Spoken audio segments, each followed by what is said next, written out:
የአውሮፓ ታላላቅ ክለቦችን የተመለከተ ወቅታዊና ዕለታዊ ጥንቅሮችን ከምታደምጡበት የዩቲዩብ ቻናላችን የመረጃ ሰዓታችን ላይ ትገኛላችሁ።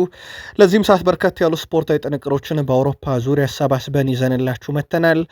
በሀሳብ መስጫ ሳጥናችን ላይ ሀሳብ አስተያየታችሁን ዛሬ እንሻለን። በተለይም የሳምንቱ አጋማሽ የአውሮፓ መድረክ ጨዋታዎች እየተካሄዱ ስለሆነ ቅድመ ግምታችሁን፣ ሀሳብ አስተያየታችሁን በየጨዋታዎቹ ዙሪያ በመደገፏቸው ክለቦች ልታጋሩን ትችላላችሁ። ላይክም ስላረጋችሁን እንደዚሁ ከኛ ጋር ስለምትሆኑም እኛ መስጋኞች ነን። በመረጃ ሰዓታችን በታላላቆቹ ክለቦች እንደ ሁልጊዜው ዛሬ መረጃዎችን እናቀርባለን። ሪያል ማድሪድ ቤት የቡድን ዜና ይዘናል፣ በስፋት እናስደምጣችኋለን። ባርሴሎና ቤት ሲጠበቅ የነበር አንድ ሁነት እንግዲህ በቀጣይነት ይጠበቃል። ተጨማሪ መረጃዎችን እናነሳለን። በከዋክብትም ደረጃና እንደዚሁም ከአውሮፓ ሻምፒዮንስ ሊግ ጋር በተያዘ እንዲሁም በዓለም ዋንጫም ዙሪያ ያገኘናቸው ትልልቅ መረጃዎች አሉ። በሰበር ትከታተሉታላችሁ። በሲቲ የመረጃ ሰዓታችን የቡድን ዜና እናነሳለን። በተለይም ተጫዋቹ እየቀረበበት ካለ ትችት ጋር በተያዘ አንድ ሲቲም ተጫዋች ምላሽ ይሰጣል። ቼልሲ ቤት መረጃዎች ሾልከው መውጣት ጀምሯል። በአንድ ሰሞኑ ዩናይትድን በብዙ ያጋጠመው ጉዳይ ነበረም። ተጨማሪ መረጃዎችን ይዘንበታል። የቡድን ዜና እናነሳለን። በተለይም ከኤስፔን ያገኘነውን መረጃ በቼልሲም በኩል የቡድን ዜናችን ተካቷል። በሊቨርፑል የመረጃ ሰዓታችን ሌጀንዱ ከቲኤንቲ ስፖርት ጋር ቆይታ ነበረው። በርካታ ሀሳቦችን ያነሳል። ጋሪ ሊንከር ዮንጉማን አወድሷል በብዙ። ከዛ በኋላ ጄሚ ካራገር ትልልቅ ሀሳቦችን አንስቷል። አንድንም ሰው ማንሳት ግድ ይለናል። ዛሬ በሊቨርፑል እንመለከተዋለን። ማንቸስተር ዩናይትድ በሀገር አሜሪካ የፈጠረው ተጽዕኖ በጣም አነጋጋሪ ሆኗል። ልዩ ጥንቅር ይዘናል። በሳምንቱ መጨረሻም ጨዋታውን አርብ ምሽት ነው የሚያደርገው። አያይዘን ተጨማሪ መረጃ ይዘናል። በቡድን ዜና ወጣቱን ተጫዋች የማንቸስተር ዩናይትድ ዝውውር የአማካዩን የጥራት ደረጃ የሚያሳዩ ለየት ያሉ መረጃዎችን፣ በማንቸስተር ዩናይትድ ቆይታው የሚጠበቀውን ተጫዋችና የአሰልጣኙን ሁኔታ፣ የቡድን ዜና በስፋት ነው የያዝነው። ዩናይትዳያንም ላይክ፣ ሰብስክራይብ፣ ሼር እያረጋችሁ እንደ ሁልጊዜው እስከ ፕሮግራማችን ፍጻሜ አብራችሁን ሁኑ። በአርሰናል የመረጃ ሰዓታችን አርቴታ በብዙ መንገድ አሁን መወደስ ጀምሯል። በአንድ ሰሞን ተቃውሞ የበረታበት ቡድን ሆኖ ነበር አርሰናልና ሚኬል አርቴታ። ጄሚ ካራገር ሀሳቦች አሉት። ሴሪዳኒ ኖነሪ ለየት ያለ መልከታ ያለው የአርሰናል ዋንጫን ጉዞ በተመለከተም አሁን ሰዎች መስማማት እየጀመሩ ነው። ከዚህ ጋር በተያያዘ የቡድኑን ወሳኝና ቁልፍ ተጫዋቾች እናነሳለን። ቪክቶር ዮኬሬሽ፣ ማክስ ዶማን፣ ዳቪድ ሪያን ጨምሮ ለየት ያሉ ጥንቅሮችን በአርሰናል በኩል አሰባስበናል። እስከ ፕሮግራማችን ፍጻሜ ከቆያችሁ እነኝና ሌሎች ተጨማሪ መረጃዎችን ትከታተላላችሁ። ላይክ፣ ሰብስክራይብ፣ ሼር አድርጉን። ሀሳብ መስጫ ሳጥናችን ላይ የጨዋታ ቅድመ ግምታችሁን ዛሬም እያጋራችሁን መልካም ቆይታ ብለናል። በማድሪድ እንጀምር። ቶኒ ሩዲገር በኮንትራቱ ዙሪያ ሀሳቡን አጋርቶ ነበረ፣ ወይም ጥያቄ ቀርቦለት ነበረ ኮንትራቱን ስለማራዘም። አሁን ላይ ለእኔ በጣም ወሳኙ ነገር በመልካም ጤንነት ላይ መገኘቴ ነው። እኔ በጣም መልካም ጤንነት ላይ አሁን እገኛለሁ፣ ሌላውን እንቶ ብሏል። እርግጠኛውን የመነግራችሁ ነገር በሪያል ማድሪድ ቤት ነገሮች ሁሉ በስምምነት የሚከናወኑ ናቸውና ብዙ አሳሳቢ ነገር አይደለም፣ በትክክለኛው ሰዓት ይፈጸማል። ሪያል ማድሪድን አጥብቄ ወዳለው ሲለ ተደምጧል። በአመቱ መጨረሻ ሊለቅ ይችላል የሚለው መረጃዎች በስፋት ሲወጡ እንደነበረ ይታወቃል። ሌላው ፍሬድሪኮ ቫልቬርዴ ነው። ለሪያል ማድሪድ በ6 ጎሎች ላይ ቀጥታ በማስቆጠር ጭምር የተሳተፈው ባለፉት ወደ 3 ጨዋታ አካባቢ ላይ በጣም አስደናቂ ጉዞን እያሳለፈ ይገኛል ተጫዋቹ። በነገራችን ላይ ባለፉት 71 ጨዋታ 5 ግብ የነበረው ተጫዋች ነው። ባለፉት 3 ጨዋታ ግን 6 ግብ ላይ ደርሷል፣ 1 ምልቋል። ሰሞኑን በጣም የተለየው ተጫዋች ሆኗል። በእርግጥ አሁን ኬሊያን ምባፔ እንደተመለሰለት ይታወቃል። አልቫሮ አርቤሎአ በአሰልጣኝነት መንበረ ስልጣን ላይ ለመቆየት አይደለም እየተፋለምኩ ያለሁት ብሏል። በተለይም ከጋዜጠኛ የቀረበለት ጥያቄ በእያንዳንዱ ጨዋታ ያንተን የሪያል ማድሪድ ቆይታ ህልውና ሊወስን ይችላል ተብሎ ለቀረበለት ጥያቄ ነው ምላሽ የሰጠው። ከዚህ ጋር በተያዘ እያንዳንዱን ጨዋታ ድል የማደርገው ይሄ ስራዬን ቦታ ላይ መጠበቅ አይደለም፣ ሪያል ማድሪድ ነው የምታሰለጠነው። ስለዚህ ሪያል ማድሪድ ሁልጊዜም የሚገኝበት ቦታ አለ። ያም ድል ማድረግ፣ ዋንጫን ማንሳት፣ ደጋፊዎችም ይሄንን ነው የሚጠብቁት። ስለዚህ በእያንዳንዱ ድል ደጋፊዎችን ማስደሰትና ሪያል ማድሪድን የሚወክል ስራ መስራት ነው። ሌላው ራሱን ችሎ በራሱ መንገድ ይወሰናል ብሏል። ምንም ጥያቄ የለው። የአርቤሎሃን ቆይታ የአውሮፓ መድረክ ሊወስነው ይችላል፣ ግን ፍሎሬንቲኖ ፔሬዝ አንድ ትልቅ አሰልጣኝ ወደ ቡድኑ የማምጣት ህልም አላቸው እየተባለ ነው። ከዛ በዘለለሳቸው እንደውም ተጫዋቾችም ላይ ጭምር ከዋክብቶች ላይ ማምጣት ፍላጎት አላቸው። ኦሊሴ ከሰሞኑ ስሙ እየተነሳ ያለ ተጫዋች እንደሆነ ይታወቃል። የባርሴሎናው አሰልጣኝ ሃንስ ፍሊክ በተመለከተ አዲስ መረጃ ወጥቷል። በእርግጥ ይህን መረጃ በተመለከተም በቃል ስፖርት ዩቲዩብ ቻናላችን ላይ አንድ ጥንቅር አንስተን ነበር። የካታላኑ ክለብ ባርሴሎና የአሰልጣኝ ሃንሲ ፍሊክን ኮንትራት ለማራዘም ማቀዱን ፕሬዚዳንት ሁዋን ላፖርታ አረጋግጧል። ፕሬዚዳንታዊ ምርጫውን ካሸነፉም በኋላ ሲጠበቅ የነበረው አንደኛው ነው። የእሳቸው እስከ 2031 እንደመቆየት የሁዋን ላፖርታ የሃንሲ ፍሊክንም የዴኮንም እድሜ ያራዝማል በባርሴሎና ብለናችሁ ነበረ። አሰልጣኝ ሃንሲ ፍሊክ በባርሴሎና ቤት እስከ 28 እንደሚቆዩ የገለጹት ሁዋን ላፖርታ በቅርቡ ይፋ እናደርጋለን ብለዋል። ሃንሲ ፍሊክ ዳግም የባርሴሎና ፕሬዚዳንት ሆነው የተመረጡት ሁዋን ላፖርታ የ5 ዓመት እቅድ አካል መሆናቸውም እየተገለጸ ይገኛል። ተጨማሪ መረጃዎችን እናነሳለን። በተለይም ከዝውውር ጋርም በተያዘ የእሳቸው ዳግም መመረጥ ያው ፋይናንሱ ላይ በጣም አጥብቀው በቁጥጥር እየሰሩት ስለሆነ ክረምት ላይ የሚወሰኑ ትልቅ ውሳኔዎችን በተመለከተ መረጃዎችን አጣርተን ለባርሴሎና ደጋፊዎች በሁለቱም ገጾቻችን የምናካፍላችሁ ይሆናል። ግብ ጠባቂው አስገራሚ ሪከርድ ሊሰብር ይችላል። ውድ ቤተሰቦቻችን ከሰሞኑ ግብ ጠባቂዎቹን ሙሉ በጉዳት ያጣው ባየር ሙኒክ ቤት ነው ነገር የሚጠበቀው። ማኑኤል ኖየር እንዲሁም የእሱ ተተኪ ይሆናል ተብሎ የሚጠበቀው ቁጥር 2 ግብ ጠባቂ ሆርቢግ ጉዳት አጋጥሟቸዋል።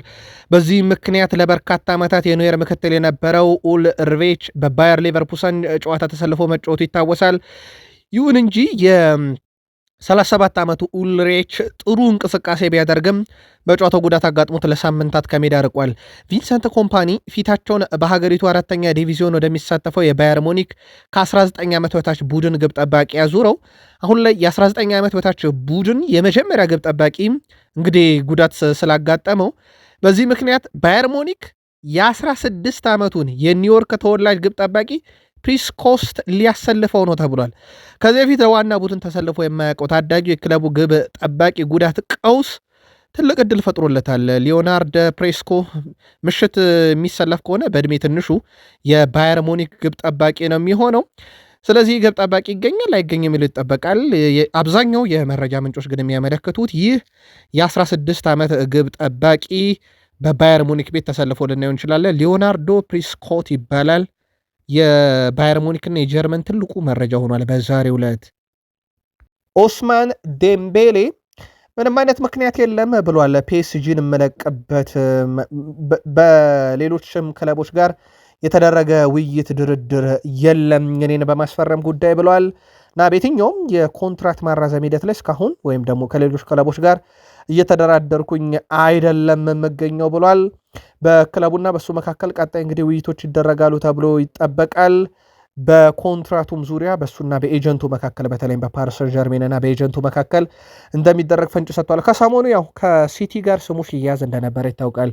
የባሊዮን ዶር አሸናፊው ግን ተደጋጋሚ ጉዳቶች ካሉበት ተጫዋች አንደኛው ነው ኦስማን ዴምቤሌ እና ሲቲ አሁን በዚህ ሰዓት ላይ እሱን ለመስፈረም ከፍተኛ ጥረት ያደርጋል ተብሎ ብዙም አይጠበቅም። ለማንኛውም ተጫዋቹ ከአንድም ክለብ ጋር አልተደራደርኩም፣ ፒኤስጂን የመለቅበት ምክንያት የለም ሲል ተደምጧል። ቦዶ ግሊምት የወቅቱ አነጋጋሪ ቡድን የአውሮፓ ሻምፒዮንስ ሊግ በተለይም የ2026ቱ ቦዶ ግሊምት ይለያል ከ2025ቱ ቦዶ ግሊምት አንጻር ካየ ነው ማለት ነው። ምናልባትም ቀንቷቸው ሆኖላቸውም በኳርተር ፋይናል የሚደርሱ ከሆነ 1997 ነበረ የኖርዌይ ቡድን ሆኖ በአውሮፓ ሻምፒዮንስ ሊግ ኳርተር ፋይናል የደረሰ ብቸኛው ቡድን እሱም ሮዘንበርግ ነበረ። ከዛ በኋላ አንድም ቡድን ድርሽ አላለም በዛ መድረክ በኋላ ማለት ነው፣ በኳርተር ፋይናል ላይ ማለት ነው። የመጀመሪያው ቡድን ለመሆን ይፋለማል። ከስፖርቲንግ ሊዝበን ጋር የሚደረገው ጨዋታ ነው። ይህን ጨዋታ በተመለከተ በዩቲዩብ ገጻችን ላይ ሰፊ መረጃ በቃል ስፖርት ዩቲዩብ ቻናል አድርሰናችኋል፣ መከታተል ትችላላችሁ። ከዛ ውጭ በዚሁ ልናነሳ የወደድ ነው በአውሮፓ ሻምፒዮንስ ሊግ የምንጊዜ ምርጥ 11 በሚል ስኮር 90 መርጦ ይፋ አድርጓል። ምናልባት የእናንተ የተለየ ከሆነ ታርሱናላችሁ። በአውሮፓ ሻምፒዮንስ ሊግ ከተጫወቱ ተጫዋቾች ምርጥ አብዛኞቹን ከሪያል ማድሪድ ነው። በእርግጥ አብዛኛውም የማድሪድ ተጫዋች ነው ዋንጫውን ያነሳው። ካሲያስ ግብ ጠባቂ፣ ተከላካይ ማርሴሎ፣ ሰርጂዮ ራሞስ እና ካርቫሃል ከሪያል ማድሪድ፣ ማልዲኒ ከኤስ ሚላን፣ አማካዮች ዚዳን እና ሞድሪች ከሪያል ማድሪድ፣ ኢኔሽታ ከባርሴሎና፣ አጥቂዎች ሮናልዶ እና ቤንዜማ ከሪያል ማድሪድ፣ ሜሲ ከባርሴሎና ተመርጠዋል። ውድ ቤተሰቦቻችን ከማድሪድ ውጭ የተመረጡ 3 ተጫዋቾች ናቸው። የኤስ ሚላኑ ማልዲኒ፣ የባርሴሎናዎቹ ሜሲና ኢኔሽታ። ቀሪዎቹ ተጫዋቾች በሙሉ ከሪያል ማድሪድ የተካተቱት። ምናልባት የእናንተ የተለየ ከሆነ በሀሳብ መስጫ ሳጥናችን ላይ ጻፉልን። ኔይማር ጁኒየር ባለመጣራቴ ቅር ብሎኛል ብሏል። የወዳጅነት ጨዋታን ያመለጠው ግን ዓላማ አሁንም አልተቀየረም፣ ጠንክሬ ሰርቼ በዓለም ዋንጫው መሳተፍ ነው ብሏል። ኔይማር 100% ለዓለም ዋንጫ ሊደርስ የሚችልበትም እድል አለ እያሉ ይገኛሉ ካርሎ አንቾሎቲ። በተለይ ምርጡ ብቃቱ ላይ እስከተገኘ ድረስ የማይጠራበት ምክንያት የለም። አሁን ላይ ያልጠራሁት 100% ፊት ስላላደረገ ነው ብለዋል። ከዚህ ጋር በተያያዘ የብራዚሉ ተጫዋች ቲያጎ ሲልቫ ኔይማር በዓለም ዋንጫ ስኳድ ውስጥ መካተት አለበት ወይ ተብሎ ጠይቆ ነበረ። ለእኔ ምንም አያሻማም፣ ኔይማር አሁን እያደረገ ባለው ነገር የዓለም ዋንጫ ይገባዋል ብለዋል። እናም እሱ በቡድን ውስጥ መኖር አለበት፣ ወደ ዓለም ዋንጫው መሄድ አለበት። ኔይማር እዛ ካለ በእርግጠኝነት ሜዳ ውስጥ የሚፈጥራቸው ተጽዕኖች ይኖራሉ። ለተቃራኒ ቡድንም ራስ መታት መሆን የሚችል ተጫዋች ነውና በዓለም ዋንጫው ሀገሬን መወከል አለበት እያለ ነው ኔይማር ጁኒየርን። የመካከለኛው ምስራቅ ጦርነት ፋይናሌዜሚያን አሰርዟል። እግር ኳስ ላይ በአብዛኛው እዛ አካባቢ ያሉ ሊጎች እና የኤዥያ ዋንጫ ተሰርዟል። በእርግጥ ይህ ከእግር ኳስ አንጻር ነው።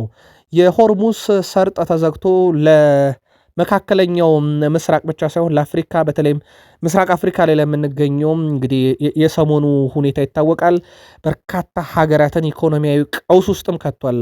ቀጠናው ላይ ካለው ውጊያ በተጨማሪ ኢራን በራሷ የዓለም ዋንጫ የመሳተፏን ጉዳይ በተመለከተ ላልሳተፍ እችላለሁ ብላ ነበረ። ያው ግልጥ ያለ ደብዳቤ ለፊፋ አልጻፈችም፣ አልሳተፍም ብላ በሀሳብ ደረጃ ግን አቅርበውት ነበረ። ዶናልድ ትራምፕ ደግሞ መጥተው መጫወት ይችላሉ ግን ለደህንነታቸው ባይመጡስ የሚል በይዘት ደረጃ እንዳልከለከሉ አስመስለው ግን ባይመጡ እያሉ እንደነበር ይታወቃል። ኢራን በአሜሪካ የምታደርጋቸውን የዓለም ዋንጫ ውድድሮች ጨዋታ ወደ ሜክሲኮ እንዲዛወሩላት መጠየቋ ተገልጿል።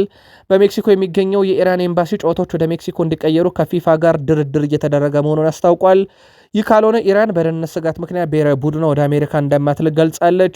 ለዚህ ምክንያቱ የአሜሪካው ፕሬዝዳንት ዶናልድ ትራምፕ ለቡድኑ ደህንነት ዋስትና መስጠት እንደማይችሉ በመናገራቸው መሆኑን ኢራን ገልጻለች። ዶናልድ ትራምፕ በቅርቡ ኢራን በውድድሩ መሳተፏ ተገቢ አይመስለኝም፣ ለሕይወታቸው አደጋ ሊሆን ስለሚችል ማለታቸው ይታወቃል። ሜክሲኮ በአሜሪካና ካናዳ ጋር በመሆን የዓለም ዋንጫ ውድድርን በጣምራ እንደምታዘጋጅ ይታወቃል። ኢራን በበኩሏ የምድብ ጨዋታዎች በአሜሪካ ሎስ አንጀለስ እና ሲያትል እንድታደርግ መርሃ ግብር ወጥቶላት ነበረ። ግን በአሜሪካ ጦርነት አውጆብኝ እንዴት ዜጋዬን ወደዛ ልካለው ቢቀርብኝ ይሻላልና ሜክሲኮ ላይ ይደረግ እያለች ነው። የመካከለኛው ምስራቅ ጦርነት አሁንም ቀጥሎ በመላው ዓለም የነዳጅ ዋጋ ናንሮ ኢኮኖሚን አቃውሶ ይሄ ጦርነቱ በቀጥታ ከሚሳተፉት ሀገራት ውጭ ባሉት ማለት ነው ያንን አድርጓል። በነገራችን ለዛሬ በጣም አስገራሚው መረጃ በአንዳንድ ሀገራት እየተወሰደ ካለው እርምጃ ውስጥ ስሪላንካ አርብና ሮብን ከስራ ቀን ውጪ እንዲሁም ከእረፍት ቀን አድርጋ በሳምንት 4 ቀን ብቻ የስራ ቀን አድርገዋለች። በአብዛኛው ሀገር በነዳጅ ምክንያት ስራዎች እየቀሩ ቀኖች እየተቀነሱ እንደሆነ ይታወቃል። እናንተ በምትኖሩበት አካባቢና ሀገር ምን አይነት እርምጃ ተወሰደ? በስፖርት ውስጥ ዓለም ምን አይነት ጫናዎች አሉ? ጻፉልን። የእንግሊዝ ፕሪሚየር ሊግ መረጃዎቻችንን በዛውን ቀጥል። ውድ ቤተሰቦቻችን ፕሪሚየር ሊግ ክለቦች የአውሮፓ ሻምፒዮንስ ሊግ ተጋድሎ አለባቸው። በተለይም በአውሮፓ ሻምፒዮንስ ሊግ እንደ ምድብ ጨዋታ ጥለው እንዳለፉት አልቀለላቸውም።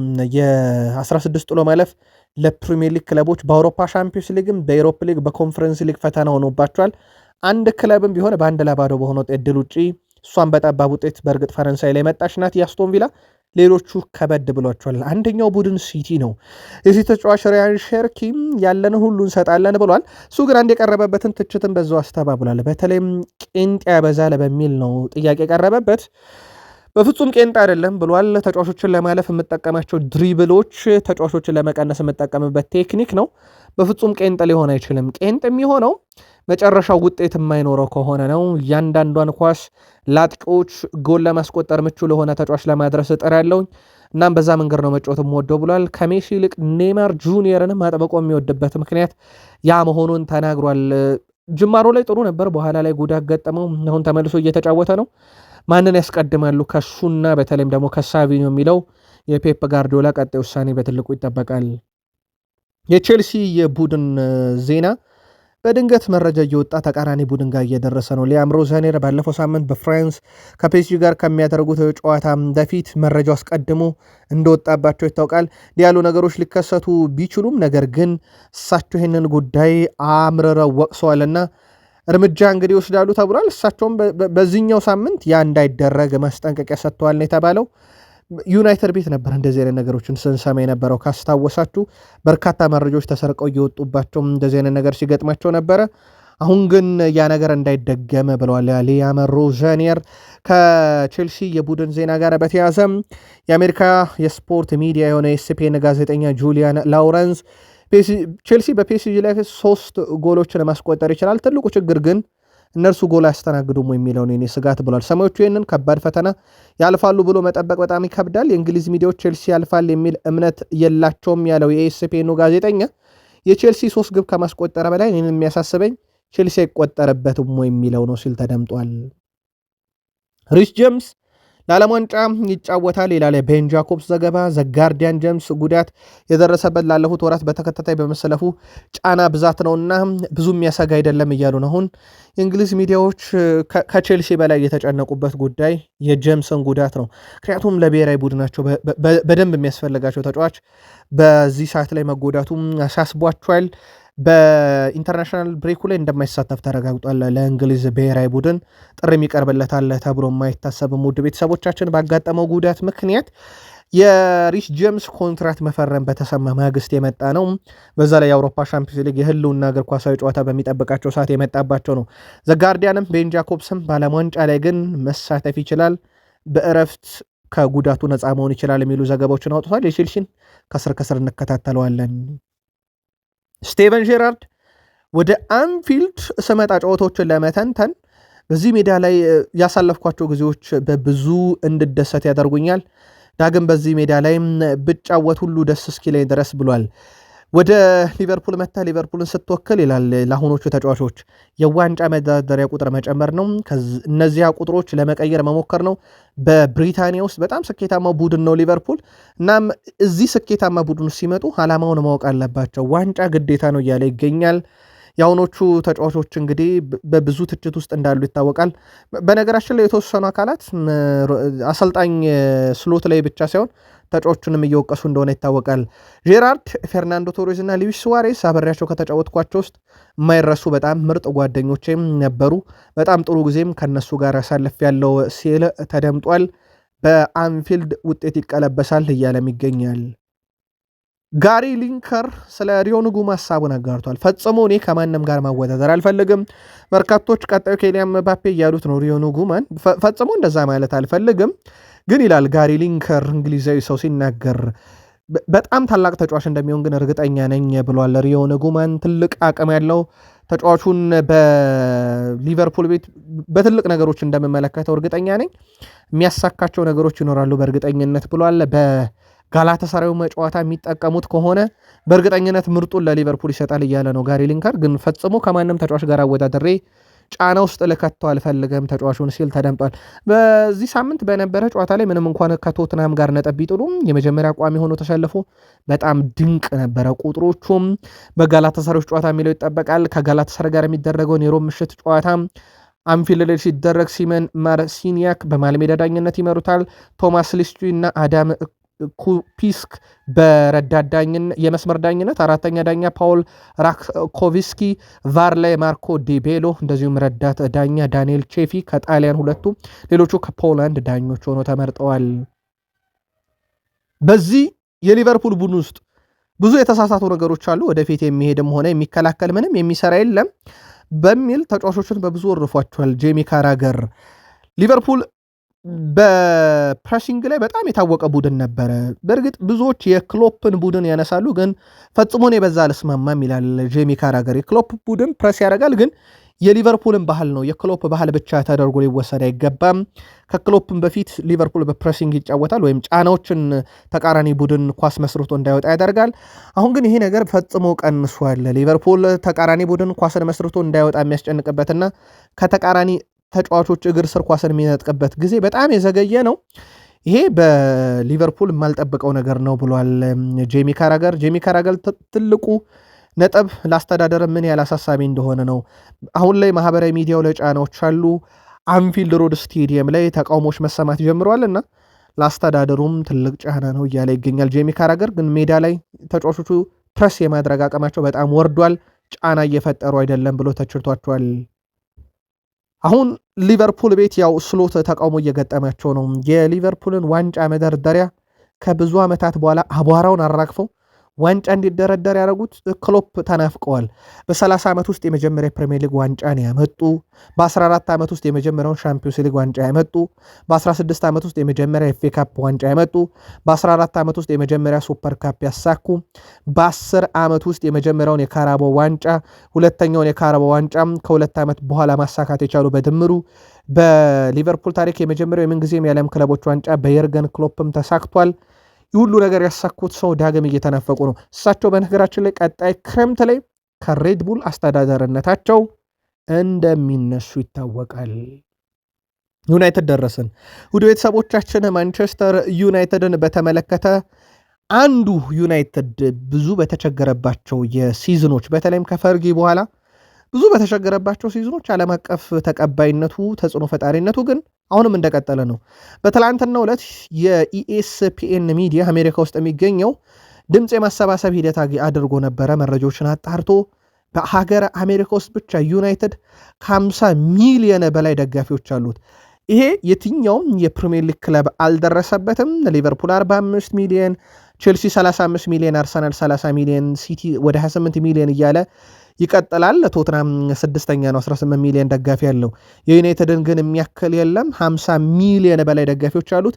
ይሄም ማንቸስተር ዩናይትድ ሜዳ ላይ ውጤት በራቁበት ዓመታት የክለቡ ገቢ ሳይቀንስ የክለቡ ተቀባይነት ሳይቀንስና የሚፈልጋቸውን ተጫዋቾች እያስፈረመ እንዲቀጥል ለማድረጉ እንደ ምክንያት ይጠቀሳልና የቡድኑ ብራንድነት አሁንም ቢሆን ማንቸስተር ዩናይትድን ምን ያህል እየጠቀመው እንደሆነ ማሳያ ነው። ዓለም አቀፍ ተቀባይነቱም አሁንም በበርካታ ሀገራትና አህጉራት ላይ ከፍተኛ መሆኑን ነው የኢኤስፒኤን መረጃ የሚያመላክተው።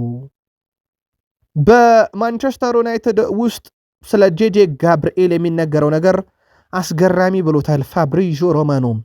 ምንም አይነት ከባድ ጫና አይደረግበትም፣ በከፍተኛ እግር ኳስ ደረጃ ላይ ለመጫወት ገና ብዙ ይቀረዋል የሚለው ፋብሪዞ ሮማኖ ጄጄ ጋብርኤል በቅርቡ 16 ዓመቱን የሚይዙ ይሆናል። ማንቸስተር ዩናይትድ እሱን እንደ ወደፊት ታላቅ ኮከብ አድርጎ ነው የሚመለከተው። ክለቡ ጄጄን የማሳደግ ፍላጎት ያለው ልክ አርሰናል ማክስ ዶማንን ካሳደገበት መንገድ ጋር ተመሳይነት ይዘት አለውና ምናልባትም ከዶማን በኋላ በፕሪሚየር ሊጉ የምናየው ሌላ በጣም አስደናቂ ተጫዋች ከዩናይትድ እየመጣ ነው ይላል።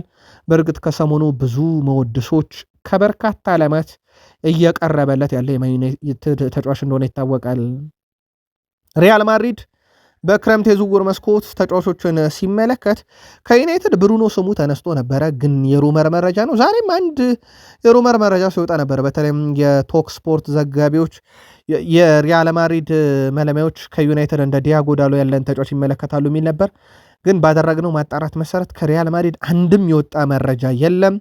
ለዩናይትድ ደጋፊዎች መረጃውን ለማጥራት ያከለ ብቻ ነው የመጣ ነው። ምንም አይነት እንቅስቃሴ እየተደረገ አይደለም በዚህ ረገድ። ሌላው ከማንቸስተር ዩናይትድ ጋር በተያዘ ወጣቱ ኮቢ ሜይኖን ኮንትራት የማራዘም ሂደት አሁንም ድርድሩ አልተቋረጠም። በእርግጥ በማንቸስተር ዩናይትድ በኩል ተጫዋቹ ዋስትና ይፈልጋል። አንድ ቀጣይ የሚመጣው አሰልጣኝ፣ ሁለት ቦርዱ በግልጥ ባለ የአሰልጣኝ የሚመጣውን ፍልስፍና በተመለከተ ለተጫዋቹ ማብራሪያ እንዲሰጥ ይፈልጋሉ። ዋይኒ ማርክ ሩኒ ነው ከ21 ዓመት በታች ሆኖ 64 ጨዋታን ለእንግሊዙ ክለብ ማንቸስተር ዩናይትድ ያደረገው። ኮቢ ሜይኖ 52 ተጫውቷል። በጣም ጥራት ያለው ጊዜ በቡድኑ እያሳለፈ ነው። የኮንትራቱ ሂደት ግን አሁንም በትልቁ እየተጠበቀ ነው። ብሩኖ ሚጌል ፈርናንዴስ በዚህ ዓመት 16 የፕሪሚየር ሊግ አሲስቶች አሉት። በነገራችን ላይ አሲስት በተጫዋቹ በማድረግ ጥራት እንዳለ ሆኖ አንዳንድ አሲስቶች ላይ ቆጠሩ ይችሉ ነበረ፣ ግን ተጫዋቹ መደነቅ አለባቸው። ለአብነት ያክል በኦፕታ በወጣው መረጃ መሰረት ከብሩኖ 16 አሲስቶች ውስጥ ግብ የመሆን እድል የነበራቸው ወይም በጣም ጥራት ያላቸው ለግብነት በጣም የቀረቡት 8.8 ናቸው። ያ ማለት ኦልሞስት ግማሾቹን ያገኟቸው አጥቂዎች ሊያስቆጥሯቸው የሚችሉበት ሰፊ እድል ነበር፣ ግን አስቆጥረዋቸዋል። ያ ማለት የብሩኖ ግማሹ አሲስት በአጥቂዎቹም ጥራት ላይ ተመሰረተ ነው እና በጣም አስደናቂ ነው። በማንቸስተር ዩናይትድ ቤት የፊት መስመሩ ጥራቱ በደንብ እየጨመረ መምጣቱን ማሳያ ነው። ከዚህ በፊት በማንቸስተር ዩናይትድ እንደዚህ አይነት ጥራቶች በጣም ወርደው ነበረ። ከሩበን አሞሪም መምጣት በኋላ አንደኛው የጨመረው ጥራት ዩናይትድ ፊት መስመሩ ላይ ሞር ጥራት ያለው፣ ከካሪክ መምጣት በኋላ ደግሞ ጥራቱ ወደ ግብነትም የተቀየረ ነው። ብሩኖ ፈርናንዴስ በቀሪዎቹ 8 ጨዋታ 5 አሲስት ባለታሪክ ያደርገዋል። ግን ውድ ቤተሰቦቻችን ሄነሪ ያንን ሪከርድ በፈረንጆች አቆጣጠር 2002-3 ላይ 20 አሲስቶችን በአንድ ሲዘን ሲያደርግ 19 አሲስት ከክፍት ጨዋታ ነው። አንድ ነው የቆመ ኳስ አሲስት ያደረገው። ከዛ ኬቨን ደብሮይነ 2019-20 ላይ ካደረጋቸው 20 አሲስቶች 17ቱ ከክፍት ጨዋታ ነው፣ 3ቱ ነው። ያው ብሩኖ እዛ ላይ ለመድረስ በጣም ይቸግራል። ምክንያቱም ኦልሬዲ 9 ካሁኑ የቆሙ ኳሶች ሆነዋል። ስለዚህ ብሩኖ ሪካርዱን ሊወስድ የሚችለው 5 አሲስቶችን በማድረግ ነው። 8 ጨዋታዎች አሉ፣ 5 አሲስት ለብሩኖ ከመጣበት ሂደት አንጻር ምናልባት እንዴት ይሆነለታል የሚል ይጠብቃል። በዚህ ሳምንት 2 አሲስቶችን አበርክቷል። በእርግጥ የመከኑም እድሎች እንደነበሩ ይታወቃል። አሲስትነት በጣም የቀረቡት እነኚህን 5 አሲስቶች ግን ካበረከተ በብዙዎች ዘንድ እንደ ታላቅ ተጫዋች ዳግም በማንቸስተር ዩናይትድ ስሙ የሚዘመርበት እድል ይፈጠርለታል። አሁንም ግን በዩናይትድ በጣም ትልቁ ተጫዋች ስለመሆኑ ብዙ ጥያቄ አይነሳበትም። አንዳንድ በጣም አስገራሚ መረጃዎችን ልጨምረላችሁ ስለ ብሩኖ ፈርናንዴዝ ውድ ቤተሰቦቻችን። ብሩኖ ፈርናንዴዝ 100 ጎልና 100 አሲስት በላይ ለመድረስ የፈጀበት 318 ጨዋታ ነው። ሜሲና ሮናልዶ ከዚህ በላይ ጨዋታ ፈጅቶባቸዋል። ሜሲ 100 ሲደመር ጎል 100 ሲደመር አሲስት ለመድረስ 319 ጨዋታ ነው የፈጀበት፣ ከብሩኖ በአንድ ጨዋታ ይልቃል። ሮናልዶ 325 ጨዋታ በማድሪድ ፈጅቶበታል። ይህም እንግዲህ በ7 ጨዋታ ይልቃልና ከዛ በታች አሳክቶታል። አሁን በ2026 እንኳን ብናይ 9 አሲስት አለው። ከሱ በላይ አሲስት ያደረገ የለም ከብሩኖ በላይ። 100 አሲስት ለማንቸስተር ዩናይትድ ሲያደርግ በዚህ ዓመት 16 አሲስት አለው። ባለፉት 11 ጨዋታ 10 አሲስት አለው። ደግሞ በጣም ጥራቱ የጨመረው በሲዝኑ ሁለተኛ አጋማሽ ላይ ነው። በነገራችን ላይ ኒኪ በት የቀድሞ ዩናይትድ ተጫዋች ያነ ሌሳንድሮ ማርቲኔዝን ቁም ስቅል ሲያሳዩ የነበሩት ኒኪ በት ካስታውሳችሁት ከስኮልስ ጋር ሆኖ የካሪክን አሰልጣኝነት ያልተቀበለው ኒኪ በት ብሩኖን ፈጽሞ እንዳትለቁብን እያለ ነው። በብሩኖ አንደራደርም ብሏል። ተጫዋቹን ለማቆየት የሚያስፈልገውን ነገር ሁሉ መስዋዕትነት ተከፍሎ በዩናይትድ መቆየት አለበት እንጂ ፈጽሞ መልቀቅ የለበትም ብሏል። ቴሪ ዳንኤል ሆነሪ የቀድሞ የአርሰናል ተጫዋች እግር ኳስን በእግሩ ብቻ ሳይሆን በጭንቅላቱ የሚጫወት ሰው ብሩኖ ፈርናንዴዝ ብሎ እንዳወደሰውም በቃል ስፖርት ዩቲዩብ ቻናል ነግረናችሁ ነበር። ሌላኛው የካዜሜሮ ጉዳይ ነው። ካዜሜሮ በነገራችን ላይ በዘንድሮ ውድድር ዓመት በፕሪሚየር ሊጉ ከሌሎች ተጫዋቾች አንጻር ካነጻጽር ነው፣ በተለይም የተከላካይ አማካይ ላይ ካነጻጽር ነው 7 ጎል አለው፣ ቀዳሚ ነው። እዚህ ጎል ላይ የደረሰ የተከላካይ አማካይ የለም። 455 ኳሶችን ወደ ፊት አቀብሏል፣ ቀዳሚ ነው። በፕሪሚየር ሊጉ የሚስተካከለው የለም። ሶስተኛ የሜዳ ክፍል ላይ 254 ኳስ አቀብሏል፣ አራተኛ ነው። 67 ታክሎችን ወርዷል፣ ቀዳሚ ነው። 23 ኳስ በመጨረሻ የሜዳ ክፍል ላይ ያቋርጧል፣ ይህ ሶስተኛ ያደርጓልና ጥራቱ አንድ የ34 ዓመት ተጫዋች አይመስልም የካዜሜሮ። ከዚህ ጋር በተያያዘ በርካቶች ሲተቹት የነበረው ካዜሜሮ አሁን ደግሞ ቢቆይ እያሉትም እንደሆነ ይታወቃል። ጄሚ ካራገር ካዜሜሮን ካስታወሳችሁ እግር ኳስ ሳትተው ተዋት ብሎት ነበረ። በእርግጥ ያን ሰሞን የካዜሜሮን ብቃት በጣም የወረደበት ሰዓት ነበረና ጄሚ ካራገር ከዛ በኋላ ግን አሁን ካዜሜሮ ከጥራቱ ብዛት እኔን ጋዜጠኝነቱን ተው ማለት የሚችልበት የጥራት ደረጃ ደርሷል ማለት ይታወቃል። ጄሚ ካራገር ትላንትና ካዜሜሮ በአስደናቂ ብቃት ሆኖ ዩናይትድን እየተሰናበተ ነው። ነገር ግን ማንቸስተር ዩናይትድ በዛ የሜዳ ክፍል ላይ አዳዲስ ተጫዋቾችን ለማስፈረም እያሰበ በመሆኑ መልቀቁ ትክክለኛ ውሳኔ ሳይሆን አይቀርም ያለው ጄሚ ካራገር ግን ከምርጥ ብቃቱ ጋር እንደሚለቅ መመስከር ይቻላል ብሏል። ካዜሜሮን በተመለከተ በርካታ ዩናይትድ ተጫዋቾች፣ በርካታ ዩናይትድ ደጋፊዎች ተጨማሪ 1 ዓመት እንዲቆይ ፍላጎት አላቸው። ብራዚላዊ አማካይ በመጪው ክረምት ኮንትራቱ ሲያበቃ በይፋ ክለቡን እንደሚለቅ ካስታወቀ በኋላና በወቅታዊ ብቃቱ መካከል እንግዲህ ይህ ሐሳብ ቢነሳም ዩናይትድ ግን ኦፊሻሊ ተጫዋቹን ማቆየት ጉዳይ ላይ ያሉት ነገር የለም። ለማንቸስተር ዩናይትድ የአሰልጣኝነት ቦታ ብዙ አማራጮች አሉ። ካሪክ መመስገን አለበት እያለ ነው። አሁን ደግሞ ወደ ምስጋና መጥቷል። በነገራችን ላይ ሮይኪን ከዛ ትችቱ ተነስቶ ማለት ነው። ግን አለ ሮይኪን ዩናይትድ በካሪክ ደስተኛ ሆኖ አሰልጣኝ ካደረጉት እንኳን ደስ አለ ልለው ፈልጋለሁ። የመጀመሪያውም ሰው እንደመሆን እርግጠኛ ነኝ እና ከካሪክ ጋር ፈጽሞ ችግር የለብኝም። እኔ እያልኩ ያለሁት ለዩናይትድ ምርጥ አሰልጣኝ ይገባዋል ነው እንጂ ከዛ ሌላ ያልኩት ነገር የለም። የግል ጥላቻ አታርጉት ጉዳዩን ብሏል ሮይኪን። ግን ቋሚ ከሆነ እንኳን ደስ ያለህ እለዋለሁ ብሏል። በማንቸስተር ዩናይትድ በኩል እንግዲህ በፕሪሚየር ሊጉ ከካሪክ መምጣት በኋላ ከአናቱ ካለው የማንቸስተር ሲቲ ሁለተኛው በ7 ነጥብ ብቻ ሆኗል። በነገራችን ላይ ሲቲ ከአርሰናል ይልቅ ዩናይትድ ይቀርበዋል እና በማንቸስተር ዩናይትድ በኩል ምናልባት ለሁለተኝነት ይጫወት ይሆን? በቪታሊቲ ስቴዲየም በርንማውዝን ይገጥማል አርብ ምሽት። በጣም ትልቅ ጨዋታ ነው።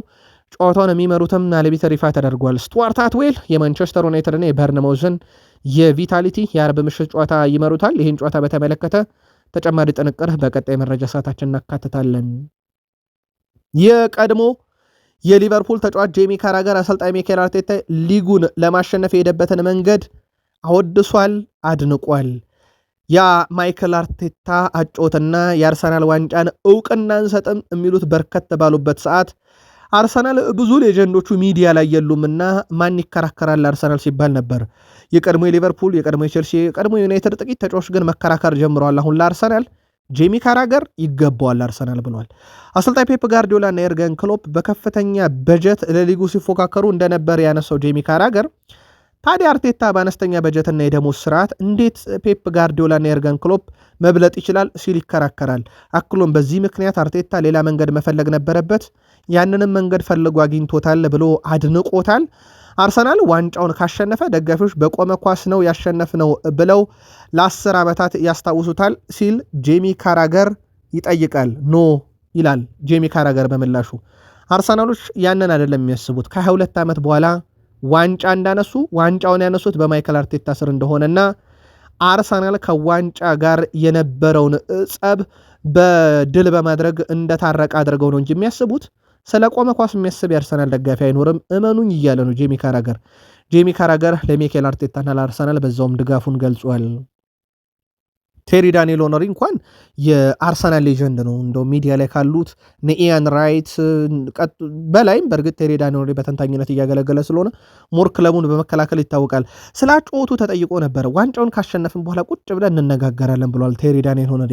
ፈረንሳይ ቀድሞ የአርሰናል ተጫዋች ቴሪ ዳንኤል ኦነሪ የአርሰናል አጨዋወት ምንም ቢሆን ግድ እንደማይሰጠው ተናግሯል። ስለ አርሰናል አጨዋወት ሀሳቡን የተጠየቀው ሄነሪ እኔ የምፈልገው ከ22 ዓመት በኋላ ዋንጫ ስለማሸነፍ እንጂ ስለ ጨዋታ አይደለም ብሏል። ሄነሪ አያይዞም ሊጉን ካሸነፈን በኋላ ስለ አጨዋወቱ ቁጭ ብለን መነጋገር እንችላለን፣ መተንተን እንችላለን፣ ቪዲዮዎችን እያመጣን ማየት እንችላለን። አሁን ዋናው ነገር አንገብጋቢው ነገር ዋንጫውን ማሳካት ነው ሲል ተደምጧል። በዚህ ቡድን ውስጥ እንግዲህ በርካታ ጥራት ያላቸው ተጫዋቾች ወደ ቡድኑ እንዲመጡ ተደርጓል። የተገዙትም ያደጉትም ከአካዳሚ ለአብነት ያክል ቪክተር ዮኬሬሽ ወደ ቡድኑ መጥቷል። ቪክተር ዮኬሬሽ ባለፉት 5 ዓመታት ውስጥ ከ15 በላይ ጎሎችን አስቆጥሯል። በአማካይ በ90 ደቂቃው 0.72 ጎል የማስቆጠር ንጻር ያለው እንደማለት ነው። በእርግጥ ስፖርቲንግ ሊዝበኑ ፍጹም የተለየ ነው። ከዛ በፊት በኮቬንትሪ ሲቲ 18 ግብ 22 ግብ ነበረው። ከዛ በስፖርቲንግ ሊዝበን በመጀመሪያ 143 ከዛ በመጨረሻ 154 ግብ፣ አሁን በአርሰናል 16 ደርሷል። እንግሊዝ ውስጥ እግር ኳስ ቀላል እንዳልሆነ የኮቬንትሪ ሲቲም ጎሎችን ማየት እንችላለን። 18 እና 22 ነው። ስፖርቲንግ ሊዝበን ሲሄድ ነው ነገሮች በጣም ቀለል ያሉት። በእርግጥ የሊጉ ጥራት በትልቁ ይነሳል። ቴሪ ዳንኤል ኦነሪ እውነቱን ለመናገር ብዙ ጊዜ ጨዋታውን ስመለከት የአይነት ስሜት ተሰምቶኝ አያውቅም። ማክስ ዶማን ፍጹም ተለይቶብኛል። የአርሰናል ደጋፊ ባትሆኑ እንኳን በእርግጠኝነት ማክስ ዶማን እያደረገ ያለውን ነገር ብዙዎቻችሁ ታደንቁታላችሁ። እኔ ፈጽሞን የተደነኩበት የአርሰናል ተጫዋችና ደጋፊ ስለሆንኩ ሳይሆን እንደ ግለሰብ በጣም ደንቆኛል ብለዋል። እና የአርሰናል የጥንካሬ ምንጭ ይሆናል ወደፊት እመኑኝ እያለ ነው። ዳቪድ ሪያም በዚህ ዓመት ፈጽሞ የተለየውን ዓመት እያሳለፈ ነው። ፍጹም የተለየ ዓመት ነው ዘንድሮ። በነገራችን ላይ ለሶስተኛ ተከታታይ ዓመት ክሊንሺት የመውሰድ ዕድሉ ከፍተኛ ነው። በፕሪሚየር ሊግ የወርቅ ጓንቱን ዳቪድ ሪያ በአውሮፓ 5 ታላላቅ ሊጎች ውስጥ ከሱ በላይ ክሊንሺት ያለው የለም። 20 ደርሷል። በጣም አስደናቂ ነው። ምናልባት በባየርና ሌቨርኩሰኑ ጨዋታ ላይም የዚህ ግብ ጠባቂ ሚና በትልቁ ይጠበቃል።